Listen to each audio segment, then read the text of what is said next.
Congress party को अक्सर दिखाई देना बंद हो जाता है। हाल ही में ऑपरेशन सिंदूर में सैटेलाइट फिल्मों के द्वारा दिखाए जाने के बाद भी उन्हें पाकिस्तान के एयर बेसेस की तबाही नजर नहीं आई। इससे पूर्व भी अनेक मौकों के ऊपर उनको बहुत कुछ नजर नहीं आया। जब सीए आया था तो उनको उसमें सीए के नोटिफिकेशन में प्रोसिक्यूशन शब्द नजर नहीं आया। उसी दृष्टि दोष के चलते हुए, being marred by that myopic view and the blurred vision, or rather than you can say motivated and nefarious vision, they are unable to see what is being categorically explained. प्रधानमंत्री श्री नरेंद्र मोदी जी के नेतृत्व में कैबिनेट ने भारत की जनगणना कराने का निर्णय लिया और इसके बाद जो भी प्रेस रिलीज जारी हुई उसमें स्पष्ट रूप से कहा गया कि जनगणना के साथ सामाजिक आर्थिक मूल्यांकन और जातियों की जनगणना भी स्वतंत्र भारत के इतिहास में पहली बार होगी। जिस संबंध में पहली प्रेस रिलीज 30 अप्रैल को हुई, दूसरी 4 जून को और 15 जून को, जिसमें स्पष्ट रूप से यह कहा गया, और जो कहा गया उससे ज्यादा इंपॉर्टेंट होता है जो किया गया हो। बिहार में 2022 में हमारी ही गठबंधन सरकार ने जातिगत सर्वेक्षण करने का निर्णय लिया था, परंतु वो पार्टी जिसने स्वतंत्र भारत में जातिगत गणना रुकाने का निर्णय लिया था, 1951 में किसने रोका था? जिसने पिछड़ों के हक को मारने के लिए काका कालेलकर कमेटी की रिपोर्ट नहीं जारी होने दी, मंडल की रिपोर्ट नहीं जारी होने दी, वो अचानक आज आकर जो कहने का प्रयास करते हैं और जो लिखा हुआ भी है उसको नहीं पढ़ पाते हैं। मुझे लगता है इसके द्वारा उनकी राजनीति का तत्व सामने आ जाता है। अब मैं बताना चाहता हूं, प्रधानमंत्री मोदी जी के नेतृत्व में भारतीय जनता पार्टी और एनडीए की सरकार का विचार क्या है। हम कहते हैं सबका विश्वास, सबका प्रयास।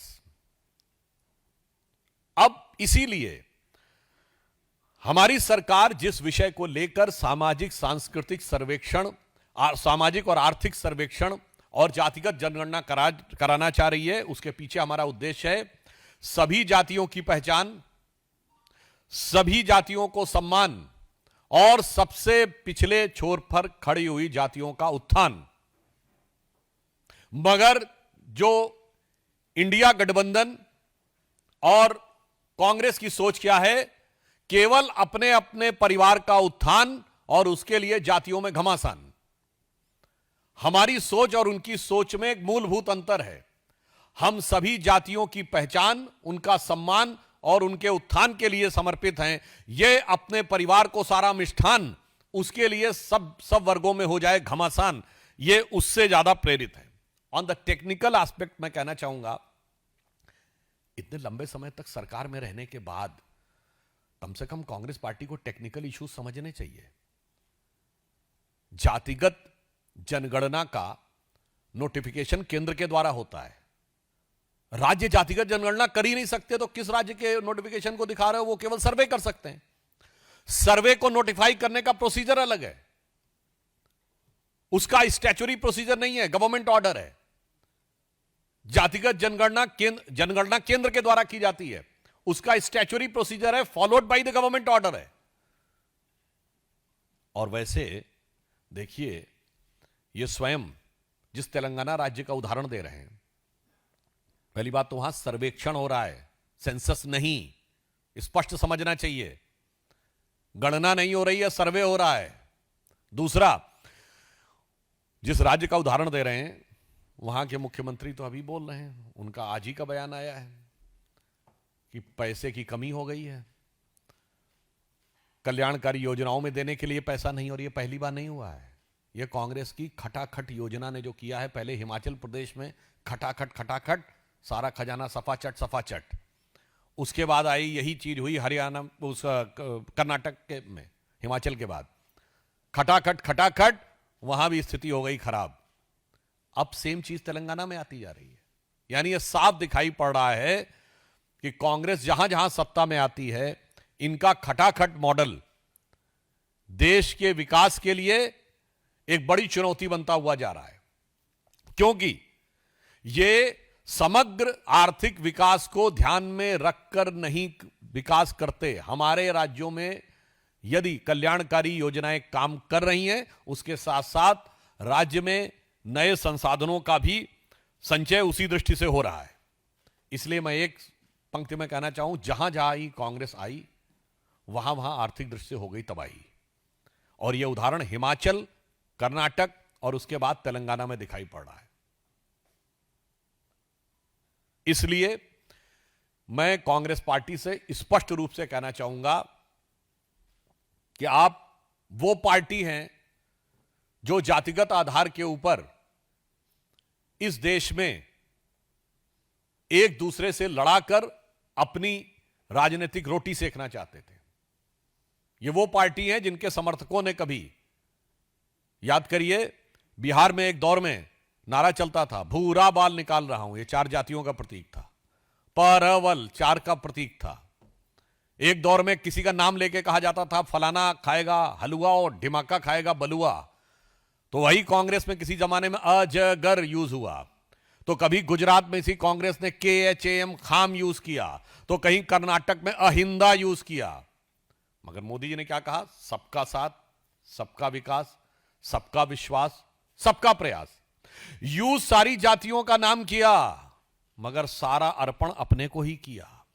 सत्ता में जिन्होंने एक रत्ती का स्थान परिवार के बाहर किसी को नहीं दिया, इतनी छोटी सोच से जो लोग 3 पीढ़ियों से इस देश को चलाते रहे, उसी छोटी सोच के कारण जो लिखा हुआ है वो पूरे डॉक्यूमेंट को न दिखाकर एक सरासर मिथ्या प्रचार, भ्रामक प्रचार और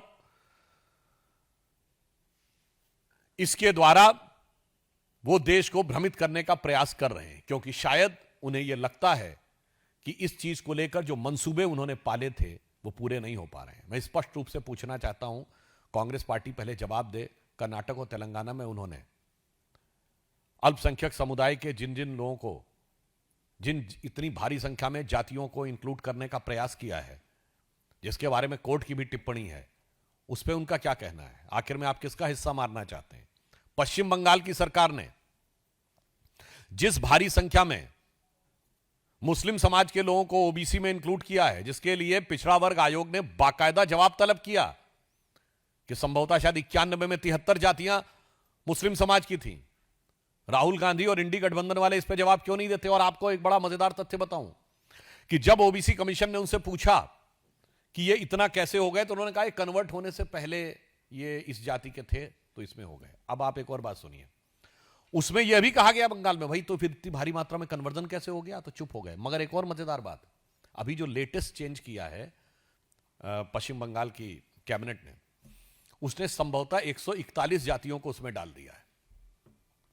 अब मजे की बात क्या है, हिंदू समाज में 71 जातियां हैं एज पर वेस्ट बंगाल, और मुस्लिम समाज में 100 से अधिक ओबीसी जातियां हैं।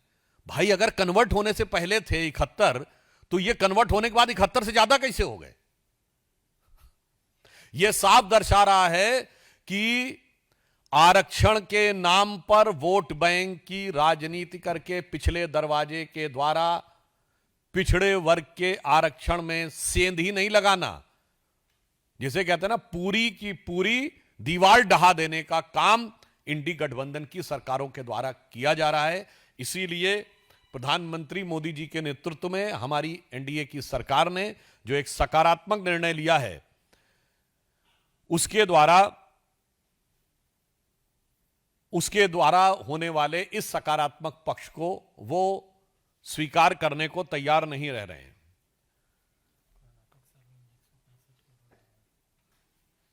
वैसे कर्नाटक में सर्वे में उन्होंने 165 करोड़ रुपए लगाए हैं और आप कह रहे हैं रीसर्वे कराएंगे। और याद करिए, कर्नाटक के डिप्टी सीएम मात्र साल भर पहले की बात है, यह भी बोल चुके थे कि सर्वे जारी नहीं होने दूंगा। यह ऑन रिकॉर्ड दिया गया बयान था, वहां खुद ही घमासान हो रहा था। तो अब पहले मैं उनसे पूछना चाहता हूं कि आपने कर्नाटक में सर्वेक्षण कराया, तो पहले गलत कराया था क्या? या फिर रीसर्वे क्यों करवा रहे हैं? अब तेलंगाना में कह रहे हैं कि करवाएंगे फिर से। और तेलंगाना में जो आपने सर्वेक्षण कराया है उससे जो अनुपात निकल के आया, मैं राहुल गांधी से सीधा पूछना चाहता हूं, उस अनुपात में मंत्रिमंडल में परिवर्तन किया कि नहीं? आज सबसे ज्यादा ओबीसी मंत्री मोदी जी की सरकार में है। मैं पूछना चाहता हूं तेलंगाना में कितने ओबीसी मंत्री हैं?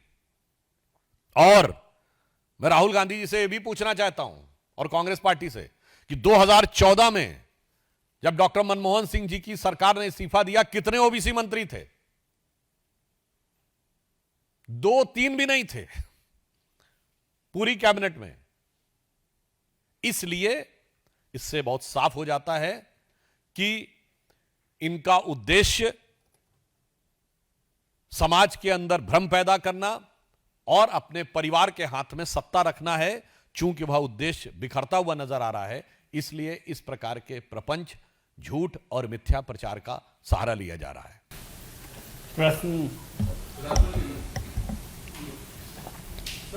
आरजेडी ने सवाल किया है कि जातिगत जनगणना में ना तो कोई रोड मैप है, ना तो कोई समय सीमा कब से जाति गणना हो, कब खत्म होगा।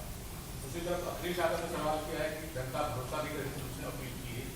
बीजेपी हमेशा इस तरह की प्रोपेगेंडा करती है। देखिए, जहां तक तिथि की बात है, स्पष्ट रूप से सरकार के द्वारा किया गया कि पहला चरण अक्टूबर 26 से होगा, दूसरा वाला चरण मार्च 27 से होगा, क्योंकि जिन राज्यों में बर्फ गिर जाती है दिसंबर के आसपास सर्दी ज़्यादा पड़ती, वहाँ पे नहीं होगा। और जहाँ तक श्री लालू प्रसाद यादव जी और अखिलेश यादव जी की बात है, मैं उनसे पूछना चाहता हूँ, आपने अपनी पार्टी में बाकी गणना छोड़ी, अपनी जाति की गणना बताइए।